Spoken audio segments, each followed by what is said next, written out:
Hello दोस्तों, नमस्कार। आपके अपने यूट्यूब चैनल प्रेम क्लासेस 2.0 में आप सभी का स्वागत है। और आज मैं आपके सामने लेकर आया हूँ जीके के बहुत ही महत्वपूर्ण क्वेश्चन जो कि आने वाले सभी कॉम्पिटिटिव एग्जाम के लिए यूजफुल होने वाले हैं। चलिए तो हम बिना समय का फर्स्ट नंबर क्वेश्चन की बात करते हैं और आप कापी पेन हाथ में लेकर जरूर बैठें। चलिए तो फर्स्ट नंबर की बात करते हैं। फर्स्ट नंबर क्वेश्चन कहता है, किस देश की सांसद को ड्यूमा कहते हैं? तो ड्यूमा जो कहते हैं वो हमारी रूस की सांसद को कहते हैं। चलिए एक दो देश की और बात कर लेते हैं। जैसे कि हमारा भारत है, भारत की संसद को क्या कहते हैं? भारत की संसद को संसद ही बोलते हैं। बात करते हैं हम भूटान की। भूटान की जो संसद है वो है हमारी त्योसोगढ़।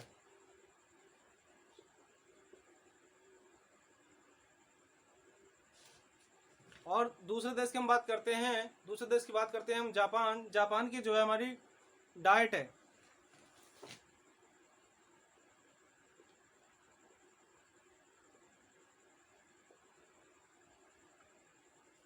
देखिए इसके बाद में सेकंड नंबर क्वेश्चन की बात करते हैं हम।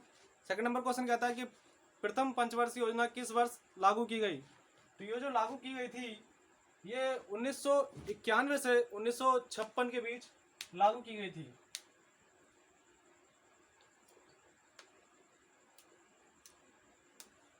और ये जो पंचवर्षीय योजना थी ये 5 साल में एक ही पंचवर्षीय योजना लागू होती थी, इसलिए इसका नाम पंचवर्षीय योजना रखा था। बात करते हैं हम पहली पंचवर्षीय योजना की। तो जो इसमें प्राथमिकता दी गई थी वो दी गई थी कृषि को।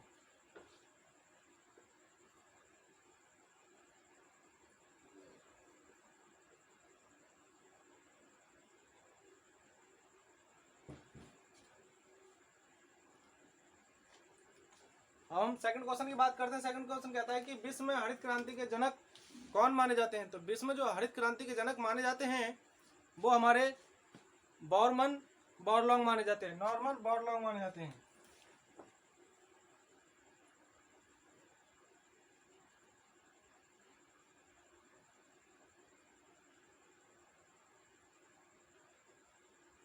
ये जो नॉर्मन बॉरलॉन्ग हैं ये विश्व में हरित क्रांति के जनक माने जाते हैं। और हम बात करते हैं कि एक इन्हीं के नाम पर एक कृषि के क्षेत्र में पुरस्कार दिया जाता है जिसका नाम है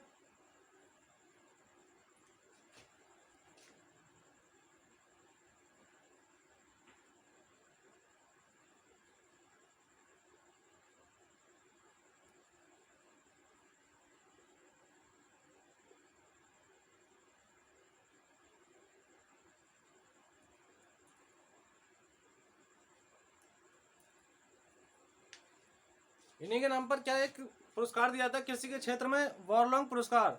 इसके बाद हम बात करते हैं भारत में हरित क्रांति के जनक जो हैं वो MS स्वामीनाथन है।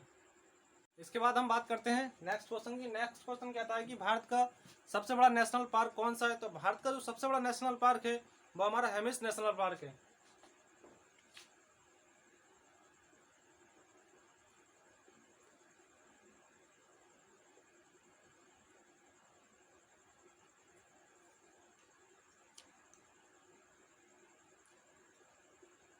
ये हेमिस जो नेशनल पार्क पड़ता है वो हमारा पड़ता है लद्दाख में।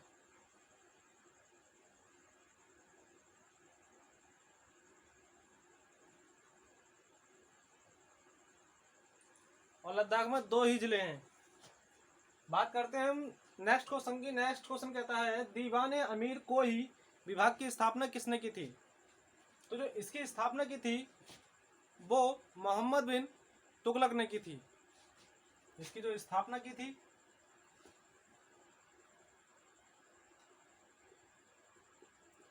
मोहम्मद बिन तुगलक। मोहम्मद बिन तुगलक का जो कार्यकाल माना जाता है वो 1325 से 1351 तक माना जाता है।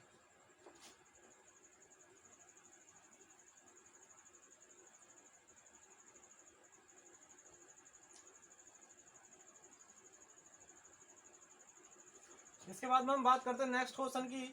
सिंधु सभ्यता की ताकत मानी जाती है तो इसकी जो सबसे बड़ी ताकत मानी जाती है वो व्यापार और कृषि उत्पादन से संबंधित थी। इसकी जो ताकत थी वो व्यापार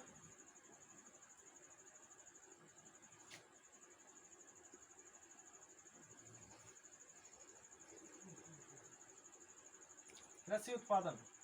और जो व्यापार व्यापार करने वाले जो सदस्यों का संगठन होता था उसे श्रेष्ठ बोलते थे। इसके बाद हम नेक्स्ट क्वेश्चन की बात करते हैं। नेक्स्ट क्वेश्चन कहता है कि गुलाम वंश की स्थापना किसने की थी। गुलाम वंश की स्थापना जो थी वो कुतुबुद्दीन ऐबक ने 1206 में की थी।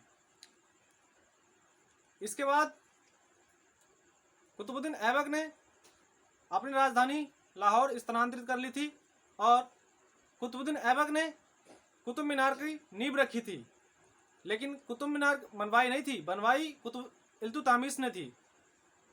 इसके बाद हम नेक्स्ट क्वेश्चन की बात करते हैं। नेक्स्ट क्वेश्चन कहता है कि मोहम्मद गौरी ने भारत पर पहला आक्रमण कब किया। तो मोहम्मद गौरी ने जो पहला आक्रमण था भारत पर वो 1175 में किया था और ये मुल्तान पर किया था। उसके बाद जो मोहम्मद गौरी का दूसरा आक्रमण जो था वो 1178 में किया था और ये पाटन एक गुजरात में जगह है वहां पर किया था। और इनके जो सामने थे वो वहां के राजा भीम द्वितीय थे, जिन्होंने मोहम्मद गौरी को बहुत ही बुरी तरीके से पछाड़ दिया था। तो अब हम लिख लेते हैं कि पहला आक्रमण कब किया। पहला आक्रमण किया गौरी ने 1175 में।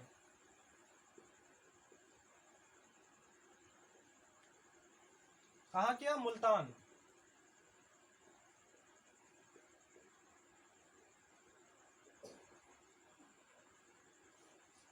इसके बाद हम बात करते हैं पूर्वी तट का अन्य नाम क्या है। क्वेश्चन आता है कि पूर्वी तट का अन्य नाम क्या है। तो इसका जो अन्य नाम है वो कोरोमंडल है।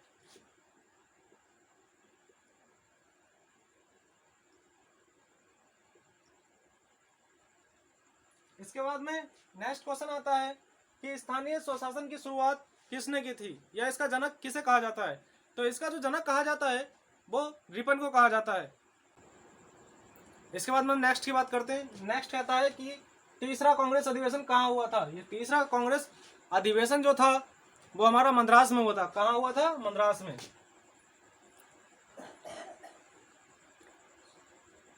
तीसरा कांग्रेस अधिवेशन मद्रास में हुआ था और ये 1887 में हुआ था।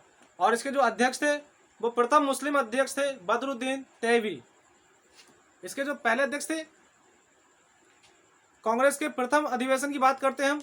तो पहला अधिवेशन जो होता है वो 1885 में बेमरेश चंद्र बनर्जी की अध्यक्षता में होता है और ये हमारा होता है बम्बई में। किस समय होता है? तो ये 1885 में होता है। बात करते हैं हम कांग्रेस की दूसरे अधिवेशन की। दूसरा अधिवेशन जो होता है वो 1886 में होता है और कहाँ? मद्रास में होता है। और इसके जो अध्यक्ष थे वो थे हमारे दादा भाई नौरोजी। अब बात करते हैं हम कांग्रेस के चौथे अधिवेशन की। चौथा अधिवेशन जो होता था वो हमारा, इसके जो अध्यक्ष थे वो पहले अंग्रेज अध्यक्ष थे और इसके अध्यक्ष का नाम था जॉर्ज यूल। और इसकी जो स्थापना होती है, मतलब कहने का है कि जो इसका वर्ष था वो हमारा 1888 था और इसका जो स्थान था वो मुंबई था। बात करते हैं नेक्स्ट क्वेश्चन की, आंग्ला मैसूर युद्ध कब हुआ। आंग्ला मैसूर जो युद्ध था वो इसमें हैदर अली और अंग्रेज थे, जिसमें जो पहला युद्ध हुआ था वो 1767 से 1769 तक चला था।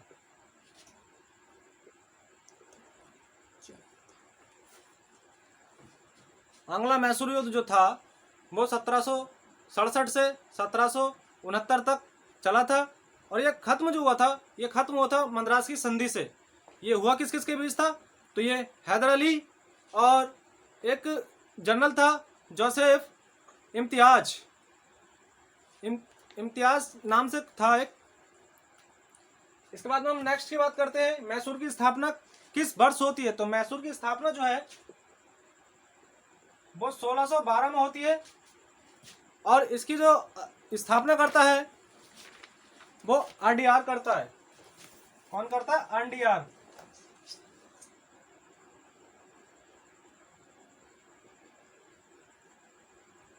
बात करते हैं नेक्स्ट क्वेश्चन की, खेड़ा का युद्ध कब हुआ। खेड़ा का युद्ध जो हुआ था वो 1760 में हुआ था।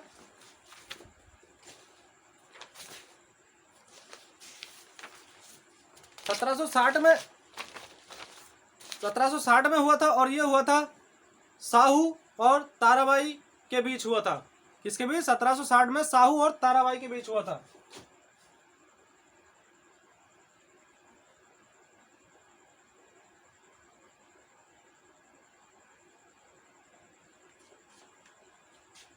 तो ये आज के 17-18 बहुत ही महत्वपूर्ण क्वेश्चन थे, जो कि हमने 17-18 से कम 25 से 30 क्वेश्चन सॉल्व कर लिए हैं।